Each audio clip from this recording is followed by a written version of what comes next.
Assalamualaikum warahmatullahi wabarakatuh. Apa kabarnya semua teman-teman? Jumpa lagi dengan saya di channel YouTube Ayo Kita Belajar. Kali ini kita akan membahas tentang latihan soal untuk prediksi soal OSK tahun 2023 teman-teman untuk OSK Biologi. Jadi silahkan disimak dengan baik-baik ya. Nah, ini kita masuk ke soal bagian biologi sel dan molekuler ya teman-teman. Yang pertama, Alfa ingin mempelajari mengenai genetik diversity dari virus coronavirus yang menyebabkan pandemi COVID-19. Ya, yang barusan ya terjadi beberapa tahun belakangan. Alfa meneliti perkembangan evolusi dari keluarga coronavirus dimulai dari pertengahan tahun 1960. Alpha meneliti struktur virus, natural host, intermediate host, hingga evolusi virus pada saat di human host. Alpha melanjutkan penelitiannya dengan menggariskan virus tersebut hingga sampai ke virus SARS-CoV-2, ya, SARS-CoV-2. Alpha kemudian mendapatkan kesimpulan sebagai berikut. Nah, ini ada gambarnya teman-teman. Nah, ada beberapa yang harus kita bahas dulu ya teman-teman. Yang pertama adalah struktur virus. Jadi yang ditelitinya ini ada struktur virus. Jadi kalau di sini kan kita lihat kalau ini virusnya bundar ya teman-teman. Ya, bundar. Kalau dari sini ya, kalau dari gambar sini. Kemudian dia meneliti natural host. Ini host pertama gitu lah, atau host yang paling maksudnya natural host tuh host yang paling pertama dari virus itu. Kan ada natural host, ada intermediate atau host sementara, atau nanti dia ini kan pindah inang gitu, virusnya nanti akan pindah inang ke intermediate host. Jadi alurnya tuh dari natural host dulu, baru ke intermediate, baru ke human terakhir. Jadi ini virus kalau kita pelajari dalam epidemiologi teman-teman ini bersifat zoonosis ya. Jadi ini dari hewan ke manusia nih ya, human host terakhir. Jadi ini grafiknya dari Bayer ya. Jadi ini tahun sekian, H of 0, C43 gitu ya, dan seterusnya. Ini nggak teridentifikasi. Oke, kita langsung lanjut aja ke pembahasan jawabannya. Yang pertama adalah HCOV NLN63 memiliki intermediate host yang sama dengan HCOV HKU1 ya. HKU1 ya. HCOV NLN63 yang ini yang unidentified dengan yang HQ1. Oke, kita lihat dulu polanya teman-teman. Jadi ini kan nggak ditahu ya unidentified ya gitu. Jadi kita lihat dulu polanya ya. Nah di sini kita lihat host yang natural hostnya sama dulu ya. Ini kan ada 3 virus ya, kelompok atau kelompok virus yang dia natural hostnya sama. Wah, lagi 3 ada 5 ya. Nah kita lihat di 3 ini. Nah di 3 ini kan ada yang SARS-CoV ya, MERS-CoV dan SARS-CoV-2 ya. Tapi kita lihat walaupun dia sama, tapi ternyata intermediate virusnya beda ya. Walaupun dia ini sama nih, kan ini kan sama-sama kelelawar gitu ya. Tapi intermediate-nya sama, beda. Yang satu apa nih singgung nggak atau apa ya nih? Pokoknya hewan-hewan yang dia ini adaptasinya nih secara fisiologis di mana kalau nggak salah dia mengeluarkan bau yang bau gitu ya. Kemudian ini unta. Dan ini adalah semacam reptil gitu ya. Intinya gitulah intermediate hostnya.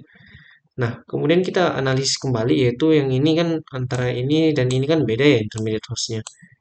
Dia tikus sama kelelawar. Dan kita lihat di sini bahwa intermediate hostnya berbeda. Jadi jawaban untuk A ini adalah salah ya teman-teman karena kemungkinan besar dia ini memiliki host yang sama atau teman-teman bisa juga menyebut bahwa dia ini tidak bisa dijawab sih sebenarnya ini opsi A ini karena kan ini dia cuma bilang sama ya. Dia tidak bilang spesifik ke kelompok hewan atau spesies atau jenis hewan tertentu. Jadi kita nggak bisa nih buktikan nih kecuali melalui eksperimen ya, apakah dia ini sama atau enggak ya. Bahkan ini malah ditulis unidentified gitu dua. Padahal ini kan sudah maju gitu perkembangan zaman. tapi tetap tidak bisa teridentifikasi intermediate hostnya. Jadi antara dia langsung dari natural host, bisa aja dia langsung dari natural host ke sini, bisa jadi tanpa melalui dan intermediate host, atau memang dia ada cuman nggak bisa diidentifikasi. Gitu teman-teman. Jadi untuk opsi A salah ya. Kemudian untuk opsi B, RBD yang dimiliki virus menentukan target spesifik dari virus. Oh, jawaban ini sudah pasti benar. Karena kenapa? RBD itu teman-teman bisa sebut sebagai reseptor binding domain. Artinya apa? Ini adalah tempat di mana si virus tadi itu akan menempel di domain tertentu ya teman-teman, atau bisa dikatakan lokasi spesifik tertentu, RBD namanya. Nah inilah namanya aja sudah reseptor, berarti ini yang menerima ya. Kalau misalnya kita pelajari tentang signaling cell, itu kan reseptor kan adalah yang menerima semacam molekul lain atau bisa dikategorikan molekul sinyal seperti ligan dan seterusnya, itulah reseptor. Tapi di RBD sini ini maksudnya adalah bukan signaling cell ya, karena kita ini belajar tentang virus, ini berarti reseptor binding domain. Artinya apa? Itulah target yang akan menjadi tempat virus istilahnya mempenetrasikan DNA-nya dulu ya, jadi gitu. Itu untuk opsi B benar ya teman-teman.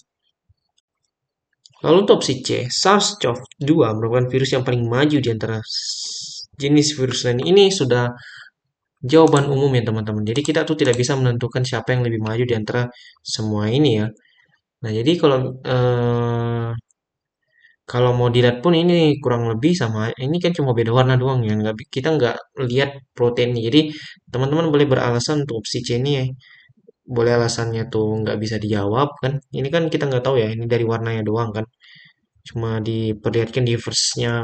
Ini kan kalau misalnya warnanya sama ini kan berarti diverse-nya kurang ya. Kalau di sini kan lebih beragam.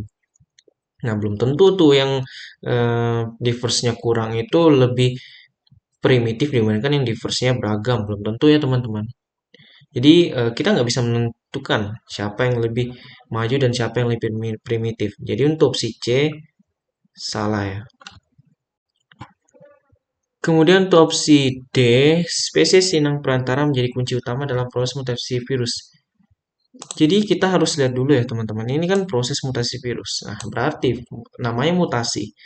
Kalau dalam virologi itu akan berkaitan dengan penyebaran ya. Jadi misalnya ya, ada suatu virus yang memang dia tuh bersifat sangat infeksius gitu ya.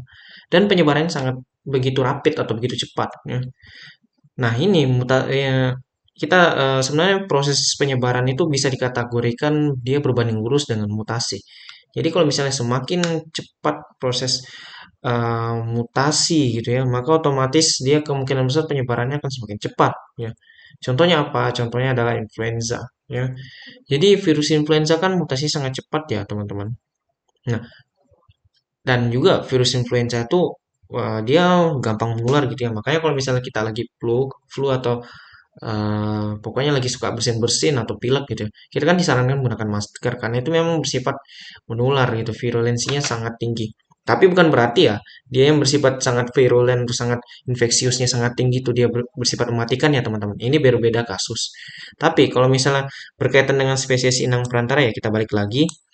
Iya, itu sangat berpengaruh. Kenapa?